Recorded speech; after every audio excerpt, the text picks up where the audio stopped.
everyone? How we doing? Welcome back to the In the Round podcast. You got Matt and Tyler. What's up? Still up in Delaware, and we have with us over Skype. Wish we were in person because she's one of my favorite human beings in Nashville, Tennessee. Love her dearly. It's Miss Faren Rachels. Faren, how you doing? I'm great. How are you? We're doing well. We're hanging out in Delaware, and this is, I think, this is probably the longest that I've had a guy from South Alabama stuck up north for a while. Yeah. I've been up here. So in 2015, I lived up north for 6 months on internships. Yeah, so between Connecticut and South Jersey. So since then, he's been up here, and we're talking like 70 degrees for us is hot, and he's still saying like, I wish it was warm. I wish it was warm. Like, dude, it's like 75. No, it's like 55 degrees and raining for the past 2 weeks. I'm the same way. If it's not between 70 and 75, I'm complaining. Yeah. But it's awesome today in Nashville. Yeah, the weather is awesome. Yeah, I've been seeing pictures that people have been sending me and stuff that Nashville is looking really good. A lot of people out, and I'm about to be going to Houston, and it's going to be like 90 when I'm there next week. So I'm going from cold to just like full open oven. Yeah. Yeah, there's nothing like the South when it gets warm. I learned that early on with the humidity. It's something about that humidity and stuff. So you're from down in Georgia, Sparta, Georgia, correct? Correct. Yep. It's like 2 hours. It's basically central Georgia. It's like an hour from Athens, an hour from Macon, a couple hours from Atlanta. Yeah. But it's a really small town. Nobody's ever heard of it. But it is crazy. The humidity here is not near as bad as Sparta. Like, no. It's crazy it's like a 6-hour drive from here. Yeah. And it's crazy that the weather's so different to me. Yeah, so I'm originally from Atlanta, and even Atlanta's worse than Nashville to me. Yeah. And then I moved to South Alabama, and our town was literally built on top of a swamp, like 50 miles inland. So, like, our mosquitoes are the size of quarters, which I imagine That's how they are in Sparta, too, though. It's crazy. Yeah, no, so Sparta, Georgia, that's the fact that you're close to a lot of different markets in Georgia. I'm sure that helped you early on with going out and gigging and playing shows. And I know you're a big Bulldogs fan. I have watched I can say that I've watched the Georgia Bulldogs game with you because remember that night we were in Memphis? Yes. And they were playing Tennessee, I think. Yeah. And Tennessee gave them a little bit of a fight early on, and Faren was freaking out watching the Bulldogs. Well, I do. I have a problem, and we've been touring so much over the last couple of years. I haven't been near as good of a fan as I used to be because we're driving down the road half the time during the games or playing shows. So I don't know the players like I used to and stuff. But I went to UGA, so I kind of have to pull for them.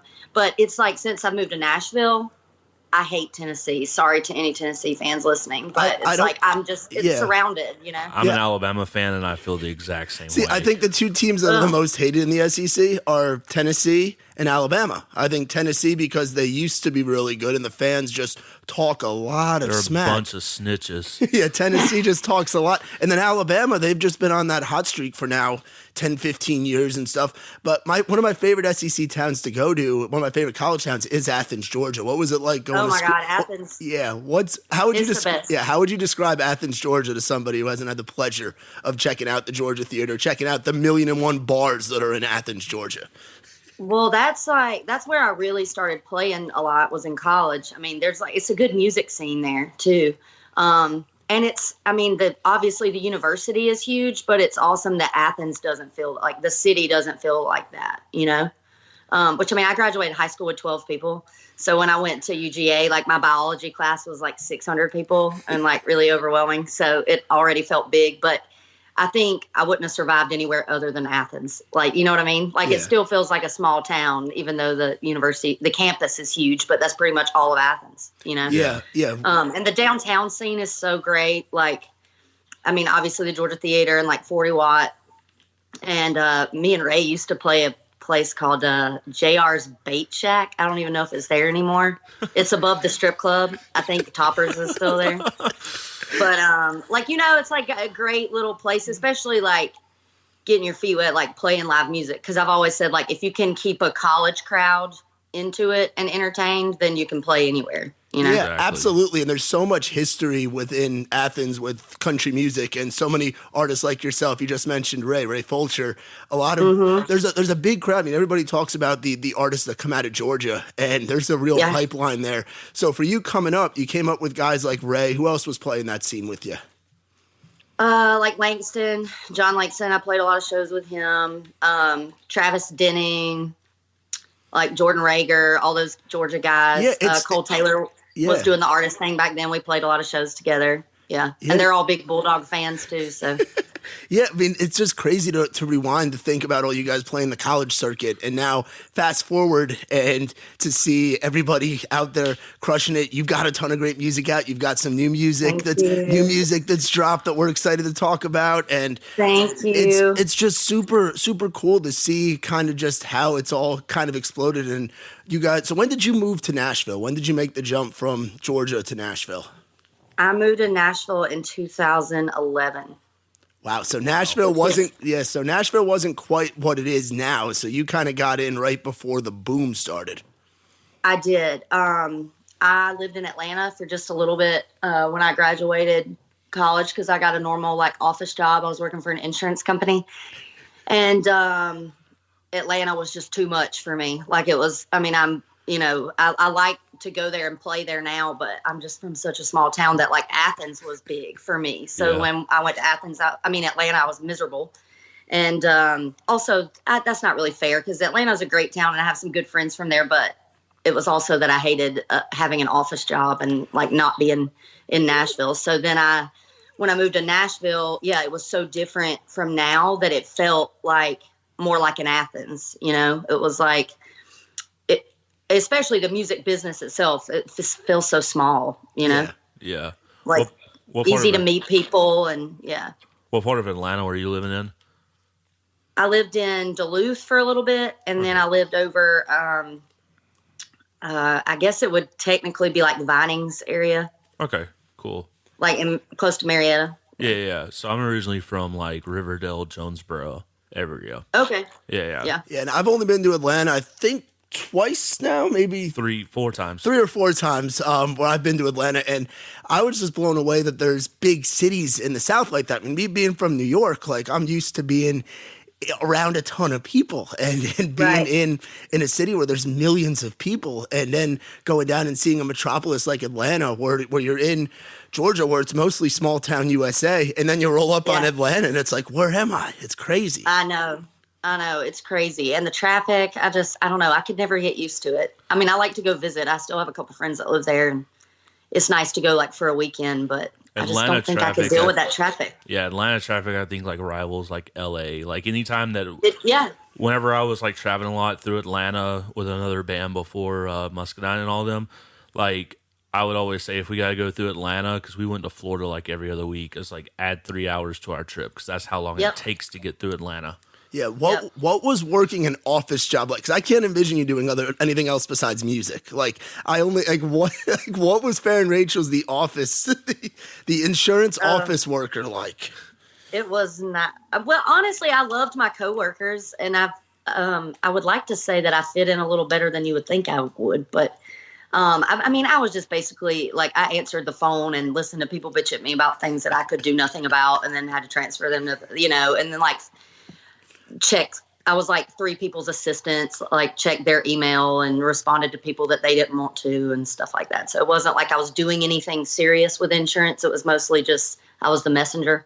But I had to wear the whole like heels every day and actually shower, unlike right now. So yeah, see, I think you made the right call with going into music. I really do. Oh, like, when did that switch? Like, when did it occur to you that you wanted to pursue music for a living? Like, that was like what you wanted to do.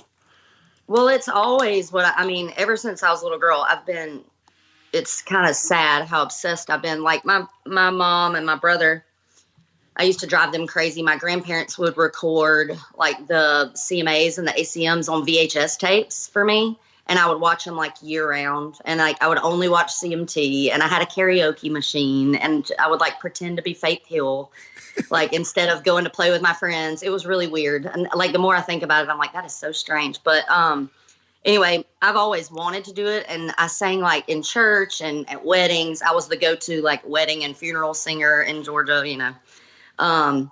And then I don't know. I mean, I applied, or I was going to apply to Belmont because I wanted to, you know, move here right out of high school.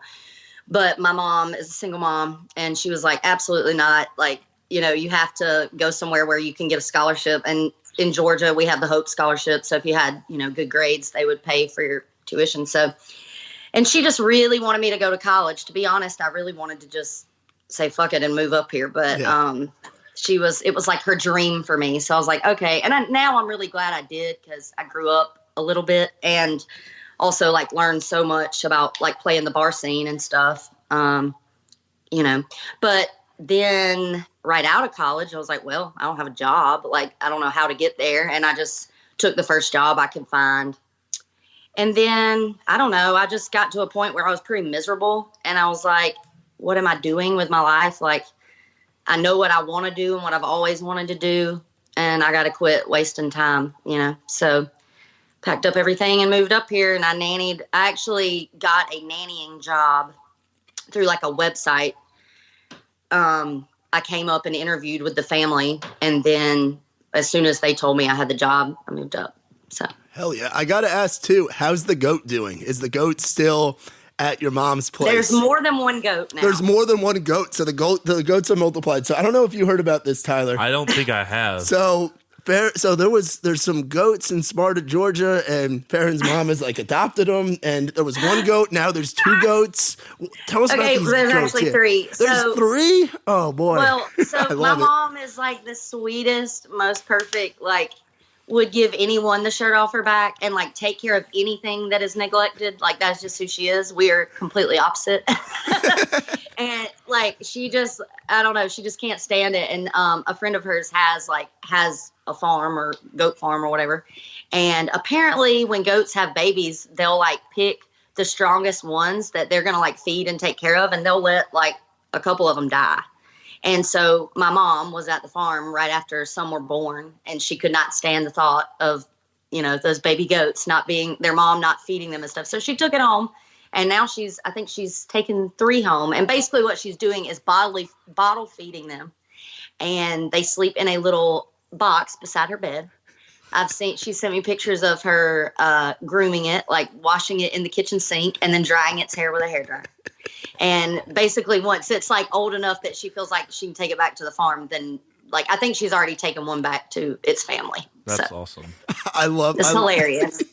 Yeah, I love that. And I remember you saying, Mom, we'll just get you a dog. We'll just get you. Right. It was just so random. She sent me a picture and was like, look at my new baby or something. And it was her bottle feeding a goat. And I was like, Mom, we can get you a cat or a dog. Like, this is super weird. My pastor back in Alabama, his son was like the guy that like goes out of his way to figure out how to do the least amount of work. So he came home with like 6 or 8 like goats. Me. Yeah, he like came home with like 6 or 8 goats one day because his dad was making him cut the lawn like every week. And he was like, Dad, they will eat anything. Yeah. I was like, I got the automatic yard cutters. Here we go. And put them in the backyard. And he was like, now all I got to do is cut the front yard, which is a lot less than the back. So that's so funny. Well, our neighbors have goats, or used to have goats. I don't know if they still do. But, and we have a fence, like just a normal, like, wire fence that separates our yard from theirs. And my brother had a basketball goal out there, and they would get their heads stuck in the fence like every day. And so like me and my brother would have to go wrestle the goats out of the fence. So goats have always been a thing, I guess, in our family, but these are the first ones that Mom's ever brought in the house and put in the kitchen sink. So hell yeah. No, I love it. Yeah, no, that's great. How have you been doing during all this quarantine stuff? What have you been up to? How have you been keeping busy? Oh, I'm drinking White Claw right now. There you go. Ain't no laws. There you go. There you go. Me and my friend keep saying it's the 70s. Like, we feel like quarantine is like, you can do whatever you want, whenever you want, because there's no rules. Like, you know. Yeah. I've been writing some like on Zoom and, you know, like this, like FaceTime or whatever. And just like getting ready. We were getting ready to put the new single out and stuff. But other than that, I'm just trying not to gain 100 pounds and get super depressed. Yeah, no, I feel that. It's just such a weird energy. Like, it's a weird time. Yeah, especially the time of year that it is. Like, I think if it was like around that winter time, it would be a little bit different because that's the time that everybody's kind of like cooped up and off the road. You want to be inside anyway. Yeah, exactly. But now the weather's getting good, and it's the time when Nashville's at its busiest, when everybody's out on the road, when it's like festival season, and everybody's going everywhere, and it's weird to be cooped up. And I feel you with the not wanting to gain 100 pounds. We've been up here in Delaware now, going on 7 or 8 weeks. It's going on like 7 weeks, which is a long time to be up here. And my mom, I love her. She's a very good cook. In New York, lots of pasta, and lots of Italian cooking. And I've just been eating this pasta and getting home cooked meals again, which has been nice. And then you have me that's like falling in love with cooking, also cooking for everybody. So I've been like grilling like 2 or 3 times a week. Like, we had burgers the other day, and they were like this big. It was like bigger than a Whataburger burger. Well, it's like, what is there to do? Exactly. What else is there to do other than cook and eat? And, I mean, I've been fishing you just a lot. sit at home all day. That's the thing. When you're busy, it's like you're not, especially like when we're on the road, it's like, okay, oh, do we have time for lunch kind of thing? Yeah. But now it's like, oh, I guess I'm hungry again. Not really. I'm probably just bored, but I'm going to make another sandwich. Yeah, super weird. Yeah, no, for sure. It's definitely interesting times, but I can't wait till we're all back out on the road and we're doing it. I miss it so much. Yeah, and I can't wait till we're out on the road with you. Some of my favorite times have been hanging out with you and being in these different places and really experiencing road life. Some of my first runs, because I had never done any kind of touring. Tyler's done a bunch of it before being out with Gary and Charlie like we are now. But like some of my first runs were out where you were out on the road with us and getting to learn what road life is like and stuff. And you've got a cool crew that you take out on the road with you when you're rolling full band and stuff. Talk about the boys that you bring out with you. You got a bunch of kids out there with you. Oh my gosh! I used to say I was like, I'm the mom, which is terrifying, but like it is. So Rocky Block and Grady Block are, used to, like, Rocky was my band leader. He played bass, and Grady played drums. They're brothers, and those are like my main 2 guys. And we have been on the road a lot together, and just become they're literally like my brothers, like my little brothers. But Rocky started playing for me right out of high school when he was like 18. Wow. I think I was his first gig. So, and he's, toured with me pretty consistently. And then Grady was like a real baby then. I think he was like 16. And I remember Rocky telling me, like, my brother's not ready yet, but like when he gets ready, like he's a great drummer. He's just like got some stuff to learn or whatever. And I was just like, okay, cool. Like, sure. You just want your brother out on the road, whatever. And then the first time he played with us, I was like, oh God, he's like one of the best drummers that I've ever had, So those guys are like my brothers. And then obviously Weston, that Gary and Charlie stole from me, was my... I heard about that story, which is great. He's so great. I love that he's like come out of his shell though, because I don't know what it is, but I always get the babies because he was like, I'm pretty sure I'm the one that convinced him to drop out of school. Like he was, a freshman in college and took my gig and was touring with us pretty consistently. And on the road all the time, we'd be like, quit school, Weston. Because he'd be like trying to take a final in the van, like, or he'd be like, go sit in the hotel room for 30 minutes to get on a, like a meeting with his classmates and stuff. And I'm like, we got sound check in 30 minutes. Like, but it's been cool because those guys have, like, we kind of grew up. I mean, they started playing for me when I really started touring, like playing festivals and like bigger shows and stuff. And so even though they're a lot younger than me, we were all kind of learning together. Because before that, all I had done was like the bar scene. You know? Yeah. And I know one festival or one show that I remember hearing about. I remember hearing you and Weston tell stories about the BG cruise, the Brantley Gilbert cruise. What was that like with all those boys on there, with all those kids being with you? And then I know you had some other friends that were on that cruise as well playing. And what was that experience like, playing a show, going out on a boat? And that was that's a week or a couple days, or how does that all work? I think it was a total of 4 days. I think it was a short one. And I've like joked about it. I'm like, thank God. Because if it would have been 7 days. So we went to Nassau. We went to the Bahamas. And I did not get off the ship. like I was so hungover that day that we actually were docked and could get off the boat that I could not leave my room. That's, if that tells you anything about the cruise. It was just, I mean, it was Brantley Gilbert fans, you know, like they love to party. And it was just, I mean, a cruise is a vacation and a party anyway. And it gets me in trouble sometimes because I love to drink and like hang and party with people. And so when I was meeting like new fans and stuff, they're like, let's take a shot. And I rarely turn those down. So it was just like, I don't remember a whole lot about it, to be completely honest. That. But it was so much fun. It was really cool too to like spend a few days with the same people. Cause like, you know, the first show we played, nobody knew who I was. And then by the end of it, like the last show we played, there were like a lot of people there and some of those people had been there since the beginning of it, you know? So it was cool to like actually get to know fans. You never get to play. I mean, every now and then, you know, some venues you'll play 2 nights in a row, but other than that, you know, it's play and then see you in 6 months or whatever. So it was cool to actually get to know those people and stuff. It was fun. And Brantley is like the best dude ever. Yeah, he's a cool dude. Yeah, I had the opportunity to meet him a couple times when I was working country radio up in Jersey, and he's a real like down to earth guy, and you wouldn't guess that with like the whole biker thing and like the tattoos and the brass knuckles on the microphone and this and that. But real down to earth dude. I still believe he will kick someone's ass for sure. 100%. Yeah. But he was so sweet to me. Like all the artists that played it, he had like a dinner on the last night of it that he like was just for us or whatever. And he came over and he didn't have to do that. You know, he came over and talked to me and thanked me for playing it. And I'm like, no, thank you for letting me do this. And I was actually had a show that night. It was my last show. And he was like, I'm going to come, you know, here. And I was like, okay. But I was playing in like the lounges and stuff where there's no like VIP area and all. And so I was thinking he's not going to, you know, that was nice of him to say, but he's not going to come. Yeah.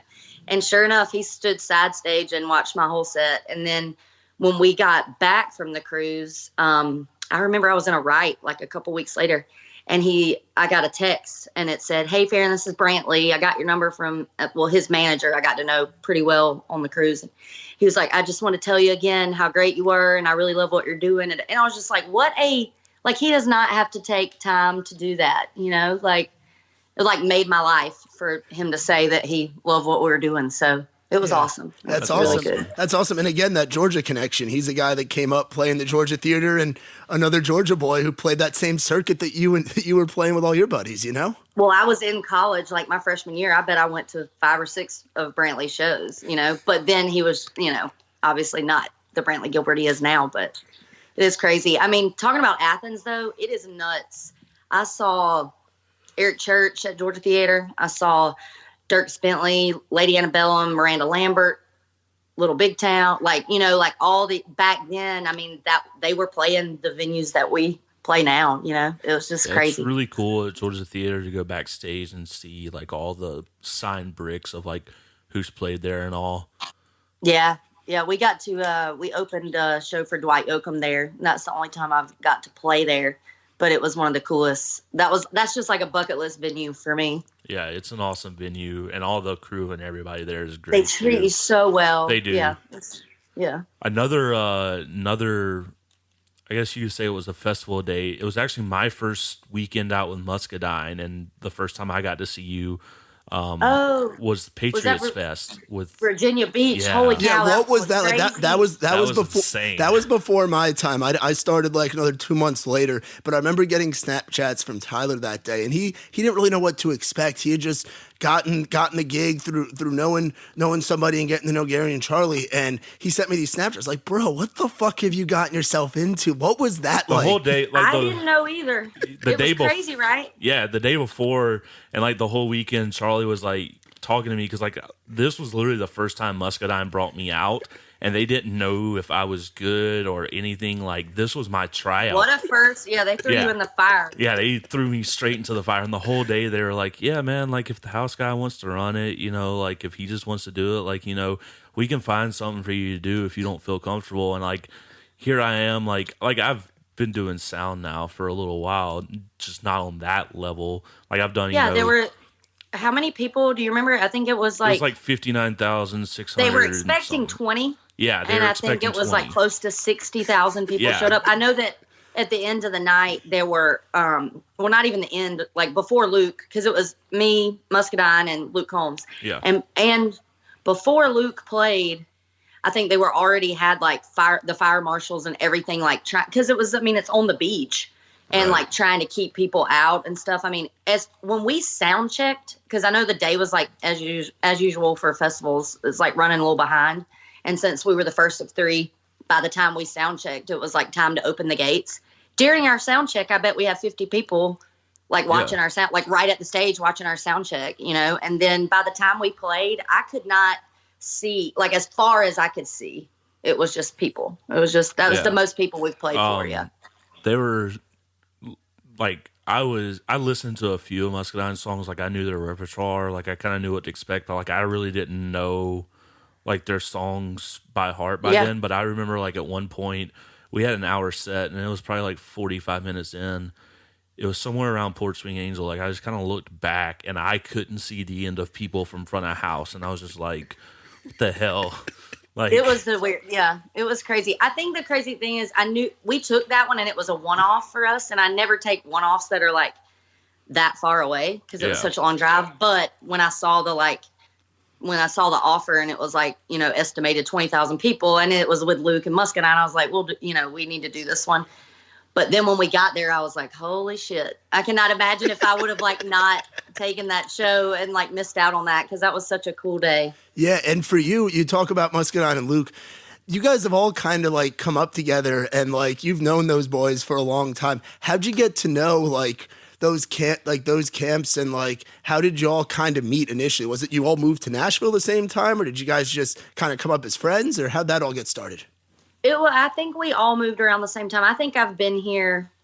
I know I've been here a couple years longer than Luke, but I'm not sure about Muscadine. Y'all know when they moved up? I know that. I think it was like 2014, so probably a little bit later. Yeah. So it was probably a couple years after. But see, the thing is, when I first moved here, I was working all the time, and so like I didn't meet. The first couple years I was here, I was like working 40 hours a week, and then just trying to go to Whiskey Jam or trying to write with random people that would write on the like at night or on the weekends and stuff. So I used to joke and say like the first couple years I almost feel like it didn't count because I definitely wasn't like all in. So like meeting a lot of people. So it's hard for me to remember who moved here when I moved here versus, you know, just like a few years later. But I met Luke and the Muscadine guys through Ray Fulcher. Ray loves to tell the story. I'm not going to tell it because it makes me sound so mean, but he went to UGA too. And we're like, he's a couple years older than me, so we never knew each other. I don't know how, because we talk about it all the time. He's actually from close to where I'm from, and we both went to Georgia, but never knew each other in school, which is so weird. But the week he moved to Nashville, I met him at a bar, and we were at a round or something. And he loves to tell a story because he said I big leagued him. He said he tried to introduce himself to me and asked to write, and I was a bitch, which is not surprising, but. Anyway, we did write not long after that and became really good friends. He's one of my best friends. And he used to go back to Georgia and put on like songwriter nights and stuff all the time. So yeah, I met them at one of those. I think it was me, Muscadine, Murphy Elmore, Pat Cooper, and Ray. And Luke came that night. There's like a video that has gone viral of them backstage. I'm like not in the camera, but I think where Luke is singing "Night Moves" by Bob Seger or something. Yeah, I've seen that video. So that's the night that I already knew Luke before that, but that was the night that all of us like first hung out. And then, I mean, I've written with, you know, I wrote with them back in the day. Me and Muscadine used to write a good bit, but anyway, so yeah. And then like just playing shows. And then I was at River House. I've been gone for a little while now, but my management was the same as Luke's for a while. And I went on tour with him, so got to know him and his crew really well. So nice. That's awesome. And watching from afar. Like I remember being on the radio side and kind of watching all this stuff happen because we had Luke on. I had a college radio show, and that was back when I used to drink. And get my real partying on, and we had Luke on our college radio shows back in like 2015 or 2016, and just kind of seeing the explosion between like seeing your name pop up in there, seeing Muscadine, seeing Ray, seeing Drew Parker, seeing like that whole crew kind of come up. It was really cool to like watch from afar, and I wish I could have been down in Nashville to kind of watch that explosion. Then Whiskey Jam, you mentioned Whiskey Jam. I've seen you. I think that was the first time I ever saw you play was at Whiskey Jam, and I remember being like, oh shit, that's Faren Rachels, and like seeing, oh, that's Lainey Wilson, oh, that's Meg Patrick, and I think it was had to be one of the Raised Rowdy nights, or it was one of the nights where it was just a stacked lineup where it was all you girls playing, and it was really cool to see. You associate with some really cool people. Like, you've got some damn cool friends, like all you guys together, and getting to hang out with y'all has been awesome, especially those nights that end up at Red Door Cookout at 3 a.m, you know? Yeah, that used to happen a lot before quarantine. Yeah. I'm kind of concerned about when it goes back to normal and we're all able, like, can you imagine the night that Red Door opens? Yeah, it's going to be insane. It's going to be crazy. Like, people are talking about Broadway is going to be nuts, but I don't think Broadway is going to be nuts because I don't think a lot of the tourists are going to be coming down right away. I think it's going to be a lot of us locals that have all moved to Nashville, like all the industry people hanging out in Midtown. And I think so too. Yeah. And I think it's going to be insane. I'm concerned for my liver.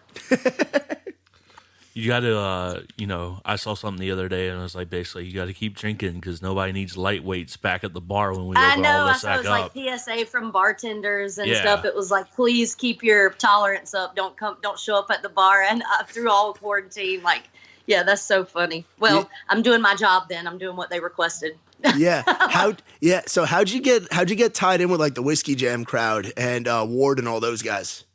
So when I first moved to town, I nannied for a family, the one that I got the job like right before I moved up. And then the mother was crazy. And I realized that after I started working for them.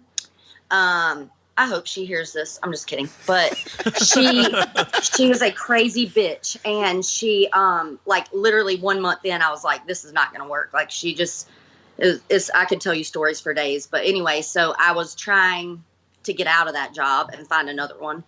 And I was going to Whiskey Jam every Monday night. I mean, I saw Chris Stapleton play. Like I think the first night we went, Channing Wilson was playing and maybe like David Nail. I don't know. Like Carly Pierce was like one of the first ones I went to. Like, and it used to be like 50 people at Winners. Like, no, it was only like industry people that knew about it, you know? So anyway, I was just going because I'm, trying to meet people and like loved a lot of their lineups back then were just stacked with always like solid songwriters. And I got drunk one night at the time, Ward and Josh Hogue were running it. They started it together. Josh Hogue's like written a bunch of Chris Young and Kane Brown stuff. Oh yeah. He's a songwriter here in town.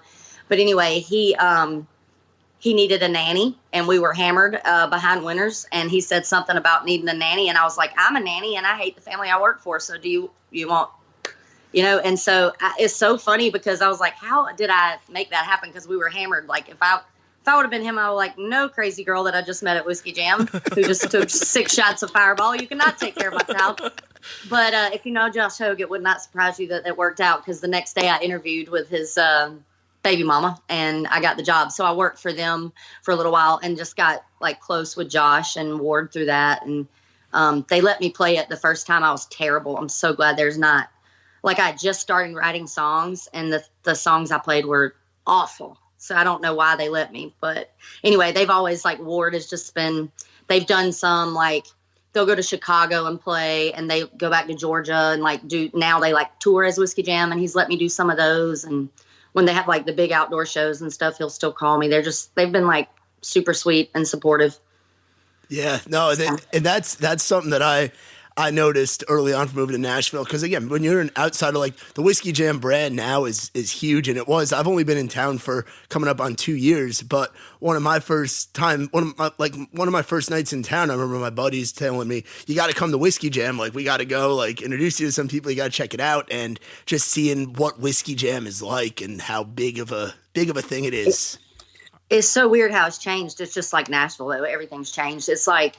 And I still love to go, and I go like hear my friends, and I'll pop in like if I'm already in Midtown, just to, even if I don't know anybody on the lineup. But it started getting like, I think TMZ did a feature on them at one point, and then like Southern Living did a article about them, and then shit just like took off, like it blew up, you know. And so it's funny because it did not used to be like it is now. Like you used to could find a place to sit.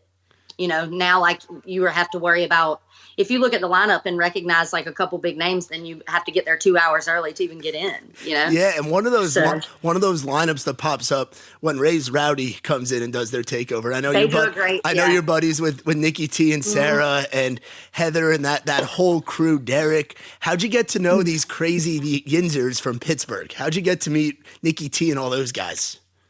I met Nick when I was on tour with Luke in Pennsylvania in like late 2017. And I think I was there. He told me I was their first interview. I was there. He had just started Raise Rowdy, and he obviously came to see Luke and came up to me at the meet and greet afterwards and was like, I'm starting a thing, and I like love what you love your music. I'd love to let you be our first artist or whatever. And so I pick at him now. I'm like, you're stuck with me. I was the first artist, so you have to keep having me back, you know? Yeah, that's awesome.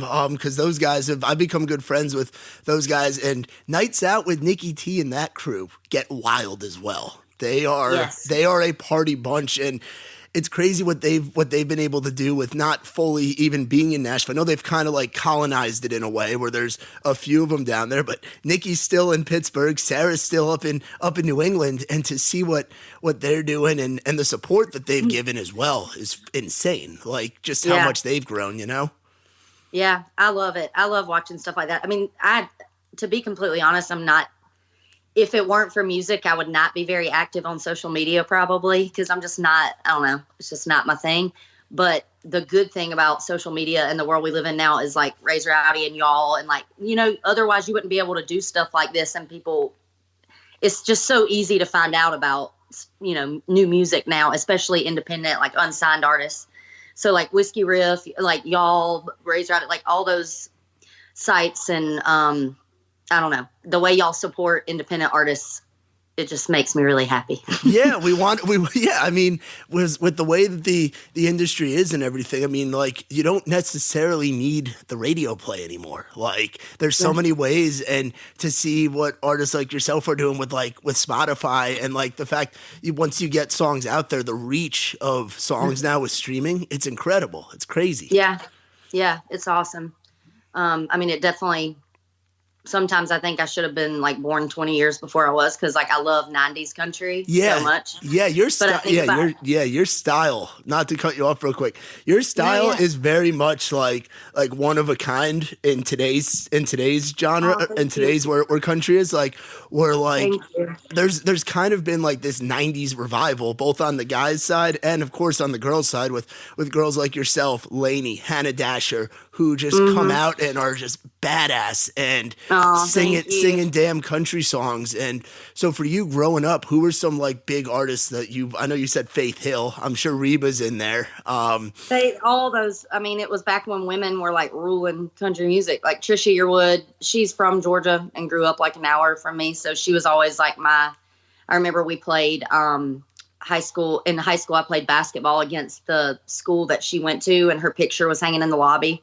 And I just remember that moment being like, oh shit, like that's my hero. And she like stood in this gym, like, you know, it was like, oh my God, if that small town girl can do it, maybe I can too. So she was definitely like my biggest influence probably. But Martina, Sarah Evans, the Dixie Chicks, like all the, you know, Leanne Womack, Faith Hill, all that stuff. I had all those records on my karaoke machine and wore them out.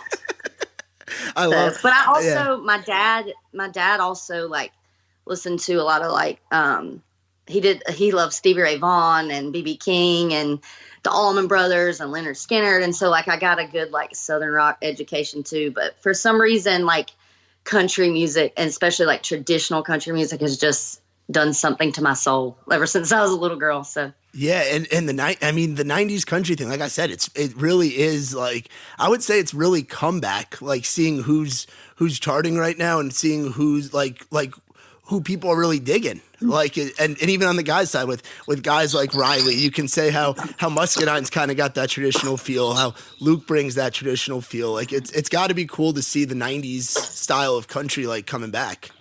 For sure. It feels good. It feels good. I just love, I love a little bit of it all, to be honest. Like, I listen to country radio, and well, not as much as I used to, because I'm just like not on the road a lot and in the car. But like when I'm listening to country radio now, like I like it all, honestly. I love Sam Hunt's new record. Yeah. And I love but then I love Kip Moore, and I love John Party, and I love Luke, and like Muscat, like I like it all, but my heart, like, I don't know, it just does something inside of me when it's like super traditional country. Like that's just what, I don't know. It's just what I love the most. Yeah, no, for sure.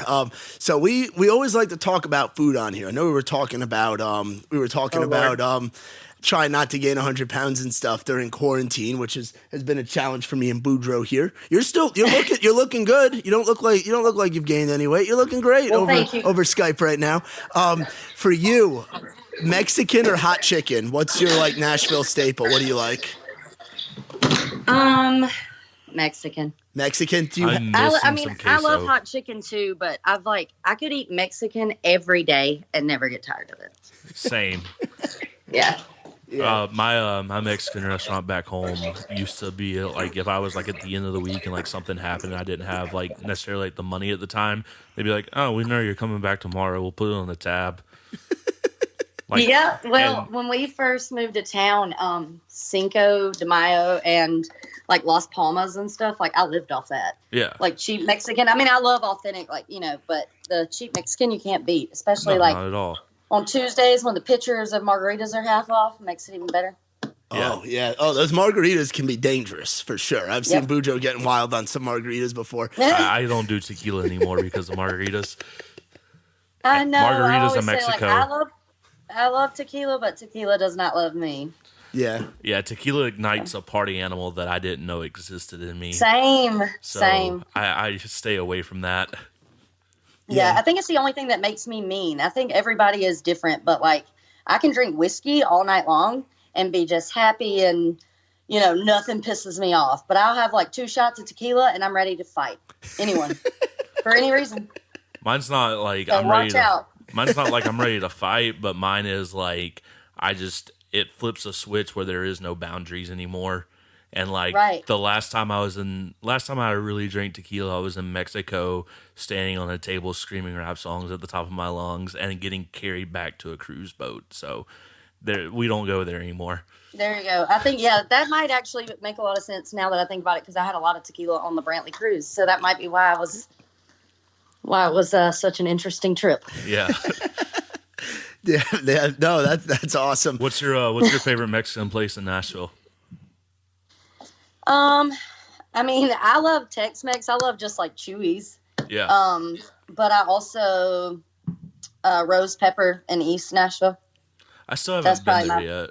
Yeah, I've heard of Rose Pepper. I haven't been yet, but I heard that's a spot that a lot of people tell me I gotta go. Yeah. It is. It's the same way. It's like it's changed. Like it used to not be like now you go on a Friday night. Well, not now, obviously, but after quarantine or before, if you go on a Friday night, you're going to have to wait. Like there's always a wait. But when I first moved to town, it was much more chill. But I mean, the food, the chips and their dip and their margaritas are the best. They're the best margaritas. Yeah. I know one of my favorite places over in the East is Mas Tacos. I like that a lot. I haven't been to that one. It's really good. It's very much traditional. Traditional tacos and all that kind of stuff. Another food place that I wanted to talk to you about, my favorite food place in Athens is Doggone Good Barbecue. See, I wonder how long that's even been there. That's because that's the annoying thing about when I go back to Athens, it does change. Like the restaurants and stuff change so much. Yeah. It's like, I'm trying to remember. It was me and Justin, our bass player, walked there and had barbecue. It was probably some of the best barbecue I've ever had.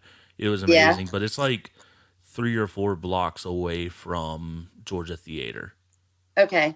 Yeah. Well, I never had it in college, not to say that it wasn't there, but I just know that like a lot of the main bars, obviously, that are still there, but like even the bars change a lot, and the restaurants. Like one of my favorite places downtown Athens was Transmit, but I don't even know if it's there anymore.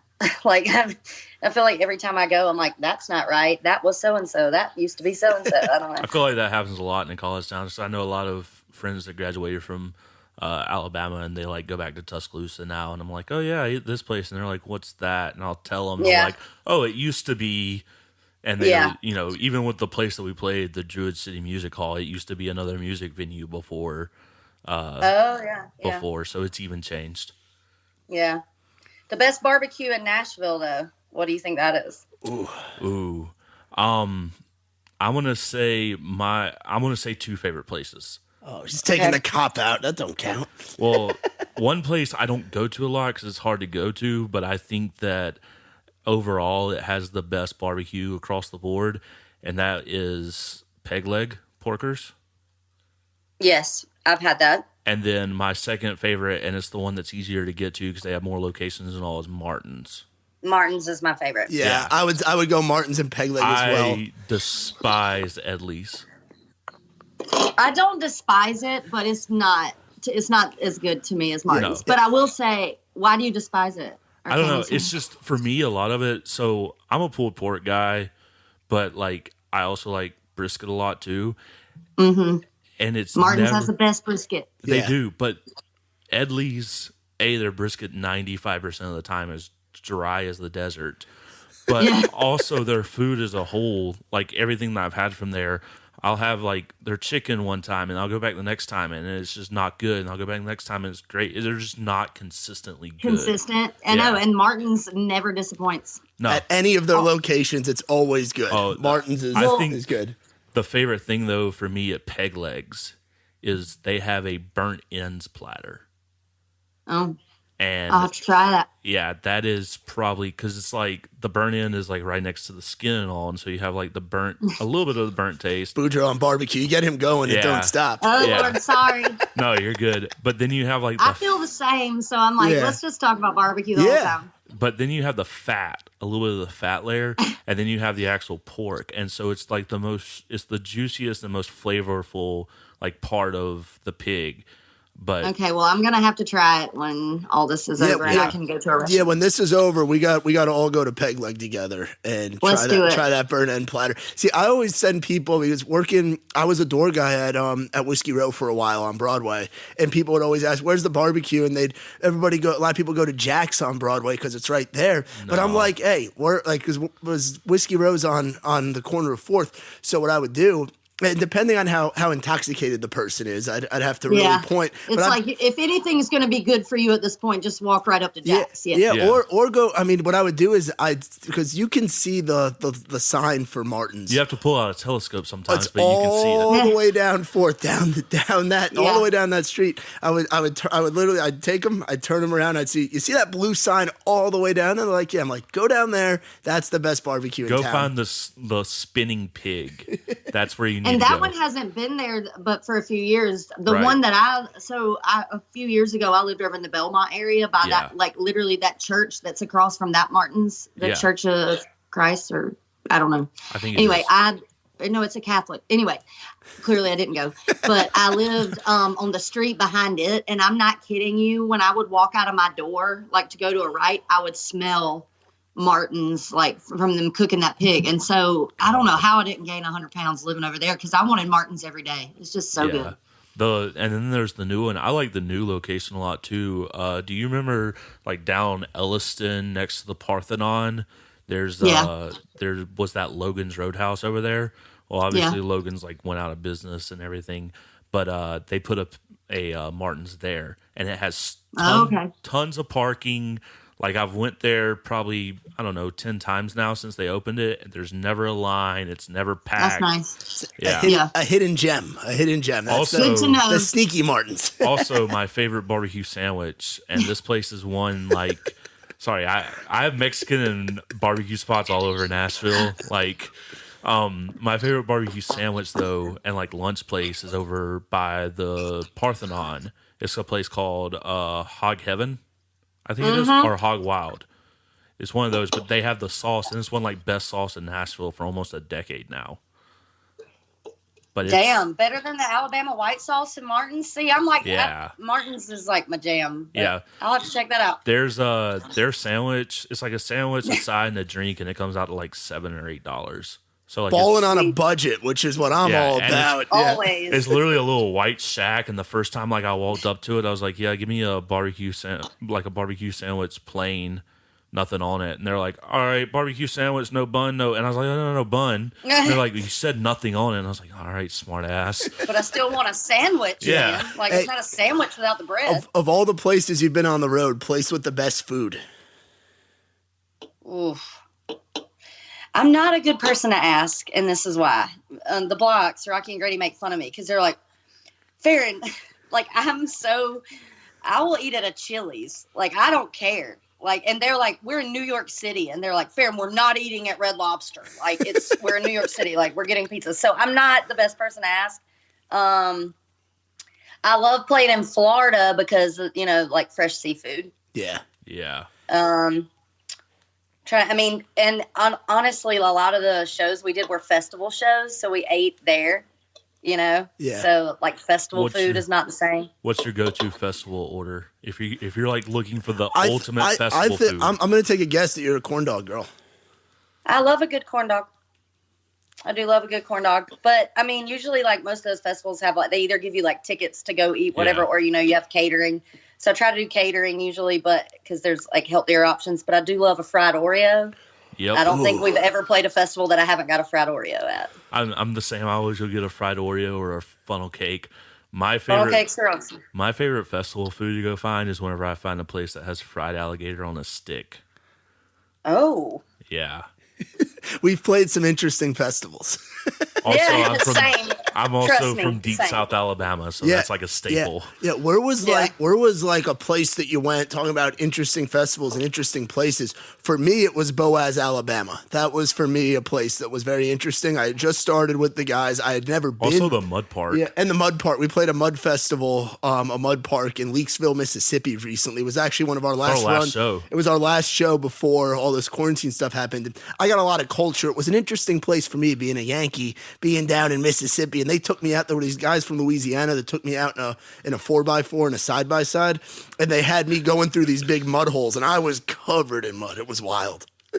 Where was a place for you that was like an interesting spot? I mean, me and Ray have played this show in Connecticut for the last like 3 years. And it's so funny because every time I go up north, I'm like surprised by how many rednecks there's there. There are a lot. And being a guy that was involved in the New York and the Jersey country scene, they're extra loud and proud because there's not as many of them. Like we feel like we got to have like a chip on our shoulder almost when a lot of Southerners like yourself come up and play. Like we got to really show out. It's really weird. Because the Luke tour, when I did that with him, we did the Northeast. Basically, that was my part of the tour.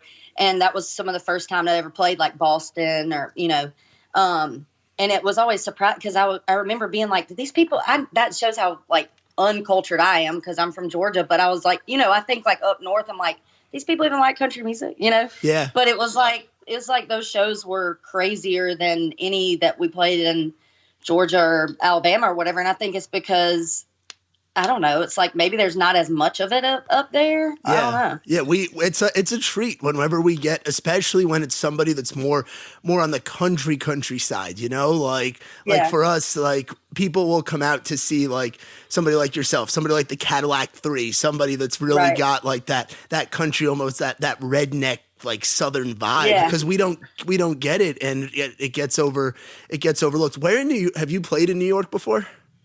Yeah, we played Verona, New York. We played with Brantley Gilbert. That's the casino, right? Yeah, and it was really nice. What was it? What was the name of that casino? I'm the worst. Is it Turning Point Casino or Turning something? Turning Stone or Turning something? Stone, yeah. Okay. I can't remember. We've done a lot of casino shows. We did a lot of casino shows with Dwight Yoakam too. I love casino gigs. That's probably like I love them.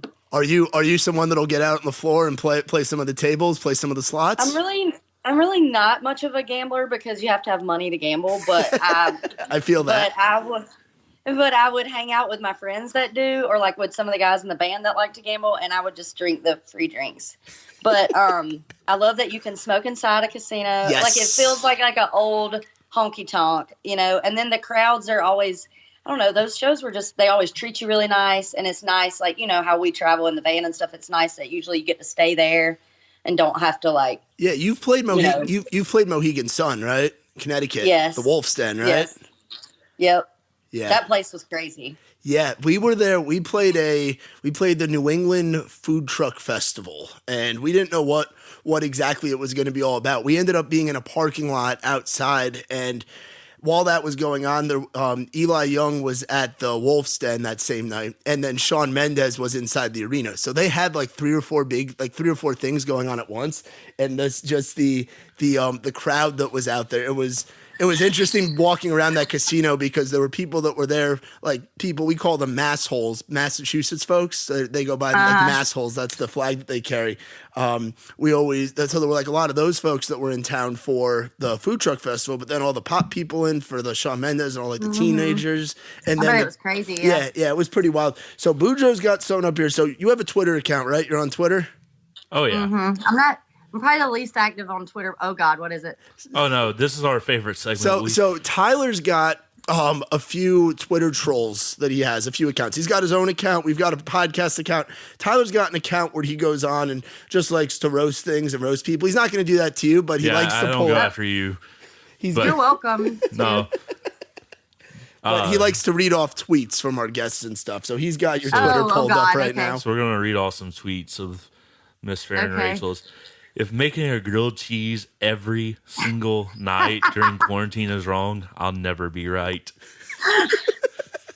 It's a true story. Yeah, there was that was the truth up here for a little bit too. Yeah, we were eating lots of grilled cheese sandwiches up here when we first got up here for sure. Well, I don't have my mama cooking me pasta, so yeah, I know, but like she may or may not have been making the grilled cheeses as well. So okay, there you go. Yeah. He's digging on. Oh, what's that one? Oh, that's a retweet. Yeah. There's a funny meme on there. Okay, here's a good one. Tiger King is the craziest shit I've ever seen. And I'm sure you've seen some. You and Matt can talk about that as I go digging a little bit sure, farther. yeah. I mean, we talked about it on the live stream. We did the social distancing sessions a couple weeks back. Which thank you for doing that again. We really appreciate it. Tiger King was pretty wild. I want more of it. Like, I want more. I want to see. I know when they released, I think it was the day that we did the live stream, they had just put out the like one more episode or whatever, but it wasn't it was not the same. It I was didn't just even watch it. I tried to start it, but it was like, there's no new information. There's not like, it was just, but I watched Tiger King like literally the day it came on Netflix. And I think it took like a couple weeks, obviously, for people to start talking about it and all. And so I was like tweeting about it. I think I made like stories on Instagram. I told all my friends about it, and everybody was like, what the hell are you talking about? And I was like, I know it sounds insane. I was like, but this is real life. These are real people. Yeah. So I don't know. Tiger King has that was definitely the highlight of the beginning of my quarantine. See, I watched it twice. See, you've watched it twice. See, I've thought about restarting it because I've been looking for shit to watch. The first time I watched it, to be completely honest, I was pretty high.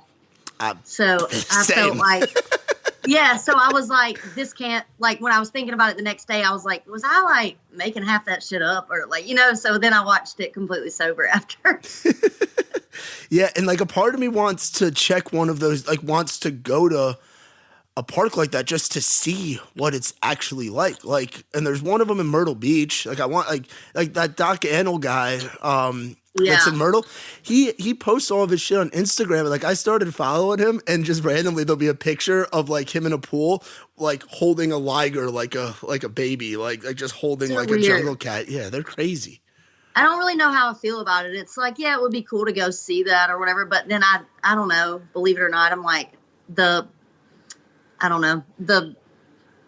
I worry about the animals. Yeah, no. And I totally get that. And me and Boudreaux here were actually like pricing out what it costs to go to one of these parks.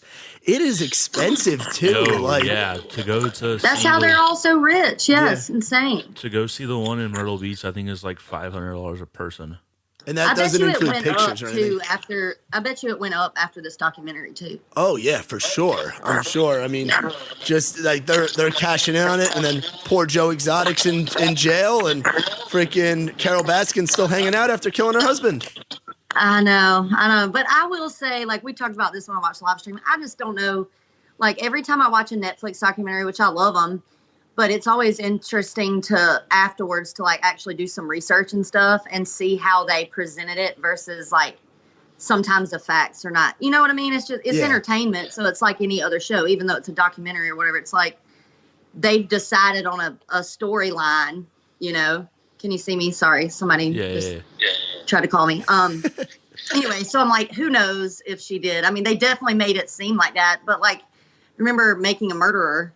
Yeah. That documentary, I remember being like, how in the world is this man in jail? Like, he should not have been convicted. And like, apparently a ton of other people thought that too. And then when you really did some research, it was like, oh, they like not everything was included in the documentary. You know what I mean? Yeah, they can be selective with how they're making it, what they share with you and stuff. Yeah. What's that tattoo on your arm? I've never noticed that before. Oh, this one is a Trisha Yearwood lyric. It says, had this dream from a tender age. It's from Wrong Side of Memphis by Trisha Yearwood. Oh, that's awesome. That's badass. Yeah. I got to get a tattoo soon. Everybody's always surprised that I don't have a tattoo. Yeah, you do. You seem like a tattoo guy. Yeah, and my roommates have them too. My roommate Ethan's got like his whole freaking arm done and shit. So I gotta get on that.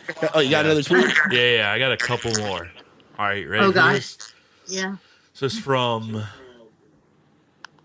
April 28th, 2019. So about this time last year. Yeah. See, I'm really bad at Twitter. It probably didn't take that long to scroll back because I forget that Twitter is there, so I don't tweet a lot. It actually took a while. You retweet a lot too. At the beach, watching a dad and son packing up their stuff to leave while carrying a cooler, surfboard, umbrella, etc. The dad yells at his son, "Can you maybe grab something? I'm not an octopus, so I'm running out of hands. If I'm ever a parent, this is the kind I aspire to be." I think that's when we were on the road. I think the Blocks were with me. I think we played maybe in Pensacola or something. Oh, the hometown. Yeah, and this seemed like a single dad trying to carry all this shit. That was so funny. I think we spent a lot of time laughing at him dropping all this shit and all. That's funny. And then one last one. This is for more recent. Unfortunately, the following is a real life question I just texted to a friend. You shouldn't put aluminum foil in the microwave, right? And what's the hashtag say? Hashtag why am I like this? Yeah. My friends make fun of me. I don't cook at all. And like the microwave, you would think I would know what can go in and out of the microwave because that's all I use. But I think I was really high again, and I think I had a Pop-Tart. So and I think I was considering putting the Pop-Tart in the wrapper in the microwave. I've been there. I know exactly where you're coming from with late night, little hazy in the head. I was like, do I really need to take the wrapper off?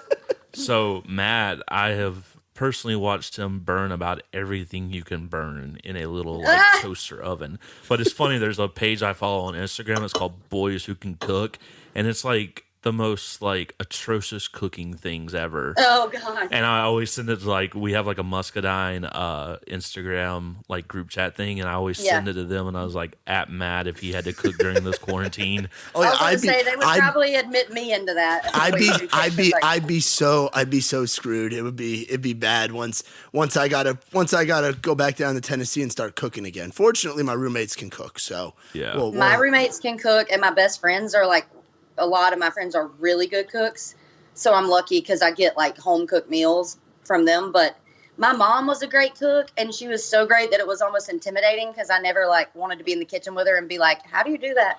And also she was like, I don't think she wanted me to try because she knew I would screw up her vibe or whatever. But also I'm just like really bad about not doing things that I'm not naturally really good at. And I know cooking is something you just have to learn. So I just have stayed away from it basically. See, in college, when I first moved to Nashville, I moved up here in 2013. And the first summer, I think I went back home. But after that, like I stayed in Nashville, and I lived by myself in an apartment on campus, and like our cafeteria was closed. Like just, it was one of those things that like, I worked weird hours, so like I had to learn to cook for myself because there was nothing open whenever I was hungry. And, you know, you can only eat so many McDonald's hamburgers, and you can never eat enough McDonald's dollar cheeseburgers at 3 a.m. from the McDonald's on Broadway. At the time, I was working like 12-hour shifts, like walking like 15 to 20 miles a day. So like there was a point that like McDonald's wasn't enough anymore. So I started like really cooking for myself. And if it wasn't for that summer and for like living by myself that summer, I wouldn't know how to cook. But it came to a point of I got tired of spending money on food, and cooking seemed like the best option to alleviate some of that. Well, I cook as my version of cooking is like putting a lot of like chicken in the crock pot and cooking enough for like all week. So like I meal prep like that, but I'm just saying like compared to my friends who actually cook, I cannot cook. Like I can bake things, obviously, like I can do a casserole or whatever, but anything like fancy, count me out. One of my favorite fancy dishes is I do a really good seafood risotto with some. I would never be able to do that. with a swordfish steak. What? Yeah, swordfish. You can buy it. It's like $12 a pound at Kroger, but if you go to a restaurant, it's like $25 to $45. So you save money by cooking it yourself. Yeah, and it's really good cut of meat. Huh. Good to know. Old Chef Boudreaux over here. So you got a new song out. You got Smoke, and we're super stoked about it. What's the story behind this new one? And is there more new music that's going to be coming out? Because we're ready for more Faren Rachels. I think everybody's. I think I speak for everybody in that. The world can't get enough new music from you. Thank you. Thank you. This one we actually recorded. I mean, probably late summer of last year. And it's one of the first ones that I've put out that I didn't write myself, but, my best friend, Nicolette Hayford and Haley Witters and Jake Mitchell wrote it. And like I think Nicolette sent it to me like the day they wrote it. 'Cause she probably knew, she knows me so well. She was like, dog, you're going to love this song. And I did. I was obsessed with it. Like I used to make the blocks and like everybody that was out with me on the road, we listened to the demo that they did like all the time on the road. And anyway, it was on hold by like a couple big artists that I was like waiting to hear if I could cut it. And when they finally took it off hold, I was like, can I please do it now? So we went in and recorded it, and Rocky produced it. Well, played a little bit on everything on it and produced it with Jeff Garrison. And like Weston played guitar, and Grady played drums. And it was just really cool because in the past when I've recorded music, we've used session players, for people that don't live in Nashville. Like basically a lot of the music that you hear on radio is the same players, that play on the record, and then their band plays the shows live. But it was really cool to have the dudes that have been in my band play on it. So it was fun, and we laughed a lot. It was just the most fun I've ever had recording a song.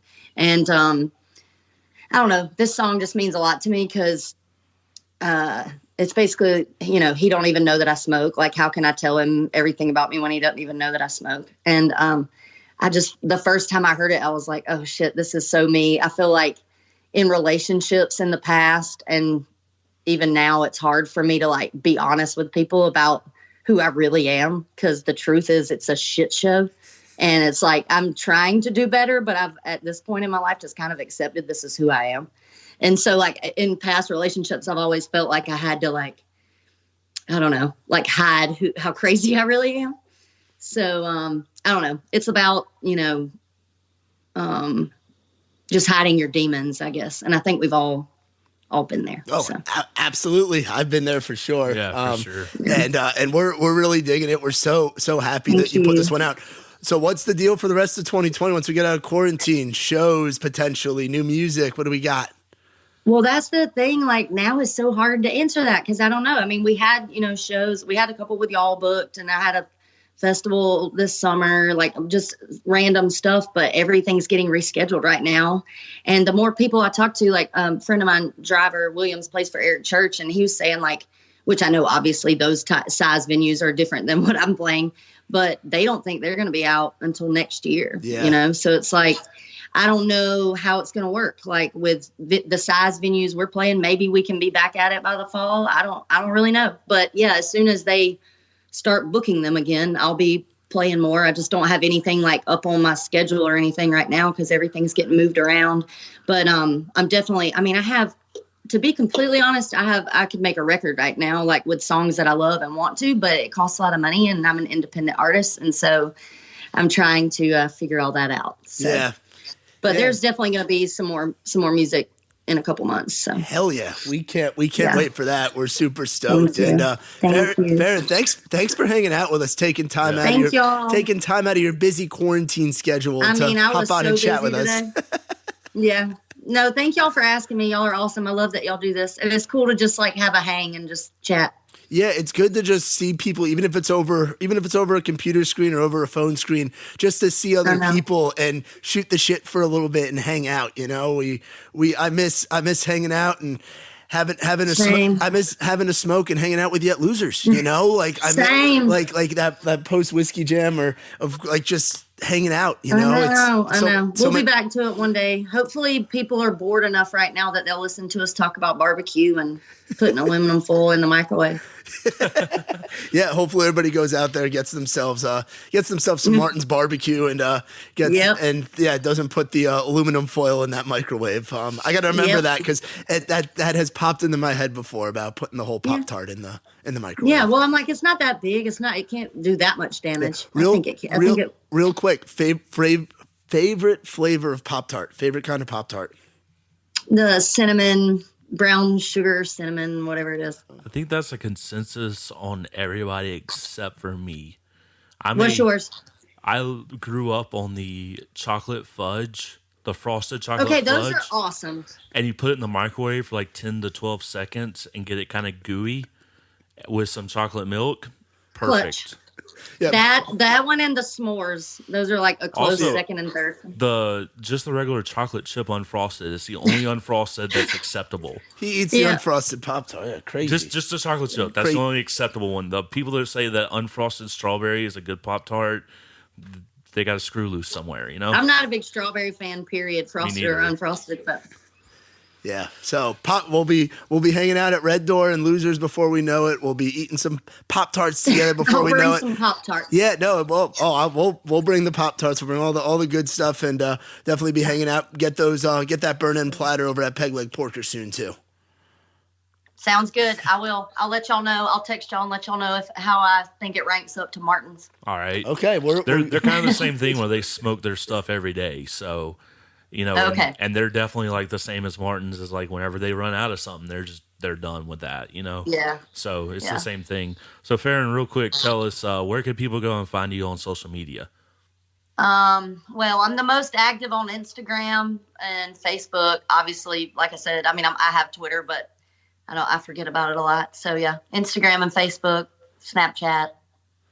I'm trying to make myself get into TikTok, but it hasn't happened yet. I like watching it, but I haven't posted anything yet, but I am on there. So. Yeah. Do you follow Zoltan's food page on TikTok yet?